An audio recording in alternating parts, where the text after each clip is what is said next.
are asking the question, what will a U.S. recession, if it does come to be, mean for African markets?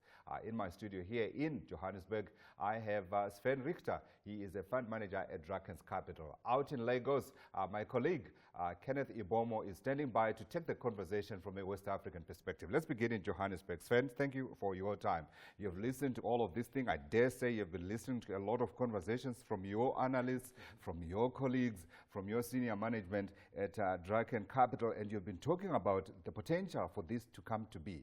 Will there be a U.S. recession? Is that your best case scenario? Well, yes, we do. I mean, I think it's difficult to say whether it's going to be this year, sort of next year, or even pushed into the next year, beginning of the following year. But I think we are facing one. I think it's coming. But remember, it's also come from a period of very strong and extended growth in the U.S. Yeah.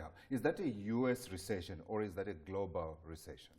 Well, when the U.S. is such a big part of the global economy, Yeah. you know, if they catch a cold, everyone else gets a little bit of a cold For as sure. well. So I think it will affect the whole world, yes. Yeah. And what will it mean for African markets? Now, I know I'm talking about 55 territories here, some with markets that function, others with markets that don't function. So I want you to talk top level in terms of the impact on our markets. No, we'll do so. But do remember that, of course, that even within Africa, the way that the markets tend to interact to each other can be quite different. You know, one can go up, one can go down, Yeah. et cetera, as such. And I think we have to draw the distinction between what's going to happen to the economies and what's going to happen to the actual markets as such. So at the economic level, if there's a slowdown in demand for some of your goods, you must have some slowing in the growth within your country. So we don't think it'll be a fall off in GDP, but GDP must slow a little bit. Sure. However, it could be one of the best times for investors to invest in Africa, and for two reasons. Number one, everyone's not worried about the recession, so people are sort of selling the prices down. Yeah. A number of people have sold a lot. We've had selling pressure in the last 6 months in Africa like you can't believe. Prices are very low. Yeah. So very much, and even in the US sometimes, just before a recession, to buy could be when you have the best market returns on the stock markets. Yeah, so you do a Warren Buffett, so to speak. So let's take the conversation to Lagos. Now, the view here from Sven Ken is that we're certainly going to see an impact. So we're going to see a slowdown in GDP growth, but we're also going to see investment opportunities opening up in some African markets. What about your side? All right, Godfrey. I have with me in studio here Nwizu. He's a co-managing partner at Comercio Partners. I will just try and break down and look at how this will impact the markets here in Nigeria. Thank you so much for joining me, Nnmdi. And I'm just glad to get a sense from you, how you see this impacting the Nigerian markets. Well, naturally, we know the U.S. is practically the biggest economy that you have globally. And we also know that, first of all, if you start looking at the fixed income market, if you look at the equity market, they're largely controlled by foreign investors. And a big chunk of them all come out of the U.S. So naturally, you have a flight to safety. And when that happens, the first thing you start to see is people start to repatriate their funds back to the U.S. We've already seen quite a bit of pressure over the last 2-3 weeks, where we've seen foreign investors basically selling down their mainly T-bills, treasury bill holdings, which is a chunk of what they have, and moving them back offshore. So, and we've also seen the central bank struggling to meet the demand for dollars, which also naturally creating some kind of liquidity squeeze on the naira, because as the central bank sells dollars to the offshore investors, in return, they take away naira from the market. And what we've seen is yields have been ticking up. Treasury bill yields in the last 2-3 weeks have gone up about 300 basis points. We've seen bond yields move up, say, about 80 basis points. Yeah, but you recall that our yields, when you look at it historically, they're coming down from highs of about 18%. 18%. Now. Yes. And how do you see this playing going forward, though? Well, it's odd because, so first of all, we've had the feelers or the message coming out from the central bank has been talking about credit growth and how they need to make market a bit more liquid.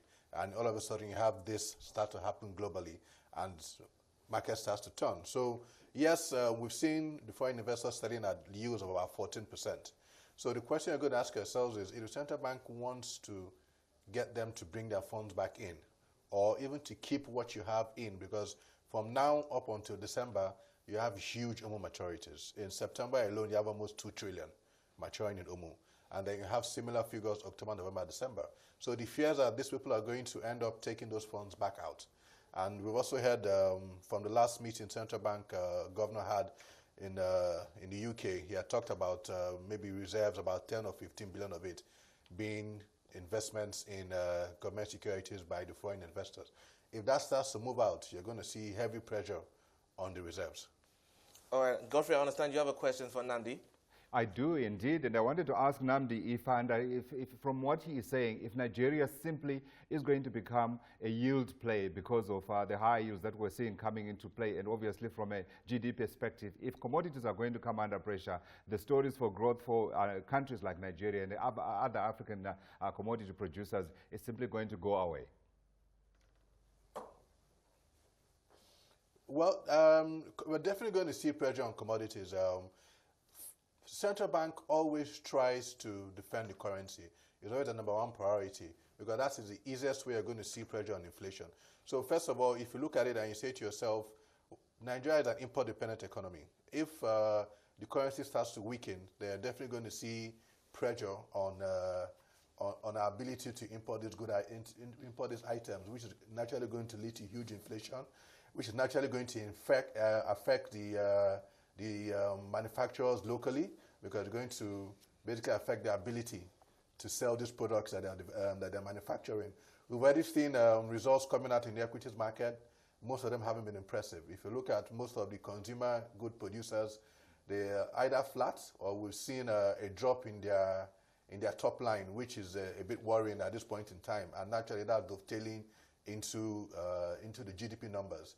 And even the recent questions being asked around the decline in revenues from FIRS and the response from the FIRS chairman talking about how the recession has impacted on the ability to raise revenues for the government naturally points towards what happens when we start to see pressure on the currency and what happens when the recession comes in. Because naturally, if you have a recession in the US, we expect it to dovetail into Nigeria.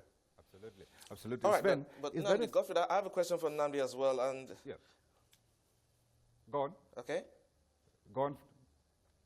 All right, I have a question for Nnmdi because I'm looking at the long-term investor, the long-term investor in Nigeria, for example. You know, looking at this, but some will look at this as an opportunity because we're seeing the equities market at historical lows. We're seeing it's down about up 12% year to date. The yields also are still the yield environment for the bonds as well is still a bit low. But someone who has a longer-term play for Nigeria, you know, don't you see this as an opportunity? Well, if you're looking at it from a market perspective, definitely it is. Warren Buffett always says, buy when others are fearful, right? So if you start to look at prices in the equities market, look at things like Zenith Bank prices, look at GT Bank prices. If you're looking at the return in fixed income, let's assume Treasury bill yields shoot back up to, say, 18% discount, which gives you an effective yield of 22%. And bond yields go up to like 15, 16. It's a wonderful opportunity for those who can afford, you know, to hold their positions from a local perspective. But from a foreign perspective, they would also they'll be worried naturally about what happens with the currency, because even if you come in and you're earning, say, 15%, 16, 17, and you have a 30, 40% devaluation in the currency, then that hits you hard. All right, then. Godfrey? Yeah, thanks, Ken. It's a question I also want to put to Sven here. So Sven, is Africa becoming, if you like, a yield play? That's one side of the question. If it isn't, and if it is, you would give me the answer. But I also want to know, from your perspective, where the hot markets are when you look at what is playing out and what is likely to play out going forward. Yes. Well, look, I mean, I think at the moment, yes, yield is important. And, you know, if we look in sort of the developed world, yields have really, really come down. So, you know, people are looking for yield bond investors. In terms of where the markets are, I think the markets really are some of the most beaten up markets, you know, and looking to, you know, Nigeria, to your desk there in Nigeria, you made some very good points there, which we agree with. I think the one thing that hasn't been mentioned yet is that the Nigerian economy will change quite structurally in the next couple of years as the oil refinery comes on. It will reduce a whole lot of pressure of buying refined oil overseas and making it in Nigeria. That's going to make quite a big change to Nigeria going forward, and Nigeria is really cheap at the moment. Is it? What about the impact of that decision by the president to ban the import of food in Nigeria? Does that make Nigerian food producers a sector perhaps to look at? It's yes, it does, but sometimes the Nigerian government uses quite blunt instruments as such. You know, they say, we want to help grow the local economy, and we want to help grow local fruit juices. So let's just ban something and then it'll automatically pop up. It doesn't always automatically pop up quite so easily as such. But yes, there are definitely things that you can look at in terms of that. And the question, of course, has to be the capacity of Nigeria itself to be able to do that. Let's go back to Lagos. Ken, I want to talk to Nnmdi about this a little bit. I want to understand from his perspective. We want to widen the conversation a little bit beyond Nigeria. When you step out of Lagos, what are you seeing around you in the region? We know Ghana is one of the hot potatoes in terms of growth when you look at West Africa. Ivory Coast certainly has been growing as well. Are those markets that potentially could be looked at in this environment as we see a slowdown in the developed markets? Well, I don't see really any of the West African economies being spared if the inversion in the yield curve does lead to a recession in the U.S. We all know that the U.S. basically, like we said, I said earlier, is one of the major drivers of the markets globally. And it's basically going to affect commodity demand across. If you look at places like Ghana, where they sell cocoa, and you also have gold, and a big part of the buyers will be coming out of the U.S. If you do have that recession, it's definitely going to affect all the markets. And if you already look at it, you start to see that the economies are not performing as well as they were, say, give it like 1-2 years ago, looking across the West African economy or West African market. So definitely nobody will be spared, really, if you do end up having that recession starts in the U.S. Ken? Yeah, well, I kind of agree with the sentiments Nnmdi has put forward, because really, when you look at it, the impact of the U.S. in the global economy cannot be understated. You know, and when you look at how the economies here are structured, we're more or less commodity exporters, and these commodities are traded on the international space, and you can imagine the impact, you know, when there's a recession in the U.S. All right, Ken. Let's see if Sven here, this side of it, also has a market that is looking at beyond South Africa. Of course, we know here in Southern Africa, there are some really good economies that are growing well here. I mean, you only have to look north. You've got Mozambique. And I think Mozambique, for many people, is an exciting play. But many are also suggesting that it's a long play. Is there anything beyond Mozambique that you can look at? DRC? Okay, so for us, that's a challenge, okay? We are equity investors, okay? So DRC, we haven't quite got a stock market there yet, even though I but buy into, what's that, commodities play? Yes, there are, okay, you can do that. Yeah. But South Sudan was looking to start a stock market, actually. Sure. But I think they're quite ahead of the curve a little Would bit. you buy? It depends what lists and what the market is once it started. I don't know, but I'm not sure what the risk appetite for it. I think that's the question that I really want to ask you. You know, I think you sometimes have to sort of look beyond the countries and look at the companies, which is what you do, okay? And throughout Africa, we have companies which have more and more consumers all the time buying from them, or they're building their business in some way. They're well run, they're well financed, they are growing. Yes, they have short-term hiccups from sometimes the economies around them, but if you can buy them at a very good price, you are going to do well in the future. And that's really what we're looking for. So we tend to look where there are established markets where we can get in and out. We look at places like Kenya. Lagos is important for us. Kenya is interesting because Kenya's actually, if commodity prices come off, they could benefit from a low oil price. Remember, right. Kenya imports oil, so there's certain benefits there. And if they've had some rain, so it's good. Absolutely, absolutely. Let's go to Lagos for one last time. Ken, from your side of it, any more points that you want to make? Yeah, well, looking at the Nigerian markets, though, we have to deal with quite a lot here when it comes to how we're managing the economy. And one instance that has been on the front burner of late, today we're actually getting our ministers on board on track today. It's actually happening right now in Abuja, and the president is actually swearing the cabinet members in now. It's been quite a delay, but I'd like to get a sense from Nnmdi as well, though, you know, his take on the cabinet coming in and what it will mean for Nigeria going forward as we plan for the headwinds coming in the future. Well, we've waited quite a long time for this cabinet to be announced. Honestly, looking at the people who have been nominated, people are not so excited about most of the names you've seen there. Most of them are ex-political office holders. They have a number of ex-governors there who people wonder what exactly they're going to do, how they're going to turn things around. But some positions people are looking out for will be, once again, who takes the Minister of Finance, because currently we've seen the central bank of recent play the role of both the monetary policy and basically trying to talk about the fiscal policy. So who is going to come in as the Minister of Finance?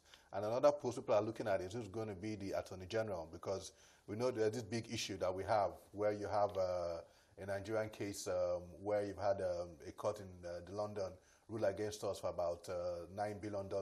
So it'll be interesting to see who the new Attorney General will be and how he's going to handle that case, because that's going to have a big impact on the Nigerian reserve and the Nigerian economy, or whatever the outcome ends up being. All right, Godfrey. Thank you, Ken. Thank you. Certainly, that's an interesting conversation. You know, it's incredible to think elections were how many months? 5 months ago or so, and we had a cabinet. The president has been running the country on his own. Nnmdi, thank you as well. Gentlemen, thank you from Lagos. Let's come back into Johannesburg. Yeah, so those are some of the things that you have to deal with from an African perspective. It's a long play. It's not the kind of place where, you know, we speak of hot money coming into the JSE. No, that's no place for hot money. No, it's no place for hot money. I mean, as was mentioned, you know, we've seen actually the reserves in Nigeria decline quite a lot in the last month, okay, which is obviously because people are leaving the country at the moment, which, you know, I still say that for me is an opportunity. People as investors. Investors leaving, yes, sorry, not individuals on the ground, but the investors are leaving. But the investors can come back again, and when they come back, your prices change. Yeah. And sometimes, you know, there's a saying you should buy when there's blood on the streets. The full saying is you buy blood on the streets, even when the blood is your own. Okay. Yeah. And I remember one of my bosses once was in the Philippines. Okay, and he was phoning the office in Hong Kong and saying, "Please buy." And the officer in Hong Kong said, "Did you know that there's a coup there?" He says, "Yes, they're shooting in my hotel, but let's buy now." Okay. And he made a lot of money based on that. Wow, okay. This is a real that's very extreme, obviously. I'm not saying No, but the case is well made. But that is the point, yes. Yeah, absolutely. African markets are real frontier markets. I mean, we're talking about virgin territory. You're talking about South Sudan. Yes. Yeah. And one of the impacts that we're going to see is obviously going to be reflected through the exchange rates. Yes. What kind of outlook do you see? I mean, we have seen the rand here under extreme pressure in the past few weeks or so. We're sitting, what, 15, 24 thereabouts now? And, you know, when investors leave a country and temporarily, you'll see lots of your currencies will weaken. You know, the rand obviously moves with the market. In Nigeria, they try and protect the currency. You can only protect for so long before it breaks. Okay? I'm not a fan of protecting a currency because you waste your resources to do something which you can't control at the end of the day. I mean, if George Soros can break the Bank of England, then I don't think you know, anyone can. But you're also paying the price of very rich people because you're essentially giving a predetermined price. Yes, exactly. You're saying to them, we'll do this. So people say, well, we can work around you then. Exactly. Yeah. So when you look at the African markets, I mean, you spoke about Kenya potentially benefiting out of the weaker commodities. Beyond Kenya, though, where else could we look if we look at East Africa, for instance? I mean, Tanzania has been for a while, but then again, we have got a sort of maverick president. Rwanda promises, again, there are issues around governance. Yeah. So, I mean, you know, as an investor, you know, first, Tanzania sometimes can be a little bit challenging because we see that some of the regulations can actually create certain issues with the companies there. But then some of the Kenyan companies have done quite well in Tanzania with, you know, once they've learned how to navigate their process. Uganda, Rwanda are small, but both of them have some interesting stocks within them that they can be interesting. And then in West Africa, you know, Nigeria is your big one, and Ivory Coast and Ghana are smaller. Ghana's having a bit of a crisis at the moment, a liquidity crisis in the asset management industry, actually. Absolutely. The message I'm going to take is that this is the time to buy and be brave and bold. Yes, very much so. Sven, thank you. Sven Richter is a fund manager at Drakens Capital.